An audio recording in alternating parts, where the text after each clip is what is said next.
Hello guys, ഇന്നൊക്കെ one പീസിന്റെ red എന്ന് പറഞ്ഞ മൂവി ഇൻട്രൊഡ്യൂസ് ചെയ്യണം. ഈ ഒരു മൂവി 2022 ഓഗസ്റ്റ് 6 തിയേറ്റർ റിലീസ് ആയിരുന്നു. അതുകൊണ്ട് തന്നെ അത്യാവശ്യം ഫേമസ് ഒക്കെ ആയിട്ടുള്ള ഒരു മൂവിയായിരുന്നു ഈ റെഡ് എന്നുള്ളത്. ഈ മൂവിനെ കുറിച്ച് പറയുകയാണെങ്കിൽ സീരിയസ് ആയിട്ട് ഈ മൂവി എൻ്റെ ഡിഫറൻസ് ആണ്. ഈ ഒരു മൂവിയിൽ ലൂഫിനെ 5th എംബർ ആയിട്ടാണ് പറയുന്നത്. അതിനൊക്കെ സോറുണ്ട് കയ്യിൽ എൻമാ സോറുണ്ട്. ഈ 5th എംബർ എപ്പോഴെന്ന് പറയുമ്പോൾ കേക്കാലിൽ നിന്ന് ബിഗ് മാമിൽ നിന്ന് രക്ഷപ്പെട്ടു പോകുമ്പോഴാണ് ലൂഫിനെ 5th എംബർ ആയിട്ട് പറയുന്നത്. അതിനൊക്കെ തന്നെ സോറോയ്ക്ക് വാന ആർക്കിലാണ് ഈ ഒരു സോൾ ഇടുന്നത്. അപ്പൊ തമ്മിലൊരു കണക്ഷൻ ഇല്ലാത്ത രീതിയിലാണ് ഈ ഒരു മൂവിയിൽ കൊടുത്തേക്കുന്നത്.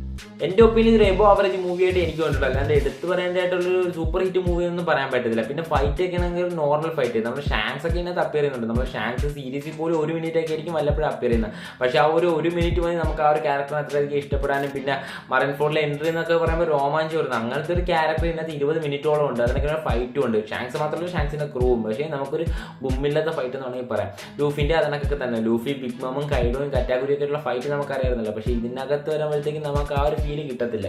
പിന്നെ പറയേണ്ട കാര്യം എന്ന് പറഞ്ഞാൽ കുറച്ച് സീൻസ്, ചില സീൻസൊക്കെ അടിപൊളിയായിരുന്നു. നമ്മുടെ ഷാങ്സും കിസറൊക്കെ ഉള്ള ചെറിയൊരു സീനൊക്കെ ഉണ്ട്. അതൊക്കെ അടിപൊളിയാണ്. പിന്നെ ഷാങ്സ് ഒരു കോൺഗ്ര ഹാക്കിയൊക്കെ യൂസ് ചെയ്യുന്നത് അതൊക്കെ പക്ക തന്നെ. പിന്നെ കറ്റാഗുരി എൻട്രി ചെയ്യുന്നുണ്ട്. നമുക്ക് എല്ലാവർക്കും ഇഷ്ടപ്പെട്ട ക്യാരക്ടറാണ് കറ്റാഗുരി എന്നുള്ളത്. നമ്മുടെ ലൂഫിയായിട്ട് ഫൈറ്റ് ചെയ്യുമ്പോൾ നമുക്ക് ഒരാഗ്രഹം കൊണ്ടാണ് ഈ ഒരു കറ്റാഗുരി ലൂഫിന്റെ സൈഡിൽ നിന്ന് എന്തെങ്കിലും ഫൈറ്റ് ചെയ്യുന്നത്. അതൊക്കെ ഇതിനകത്ത് നമുക്ക് കാണാൻ പറ്റും. പിന്നെ ഈ ഒരു മൂവിന്റെ തീം എന്ന് പറയുമ്പോൾ ഷാങ്സിന്റെ ഡോട്ടർ ആയിട്ടുള്ള യൂറ്റി ഒരു പുതിയ വേൾഡ് ക്രിയേറ്റ് ചെയ്യും.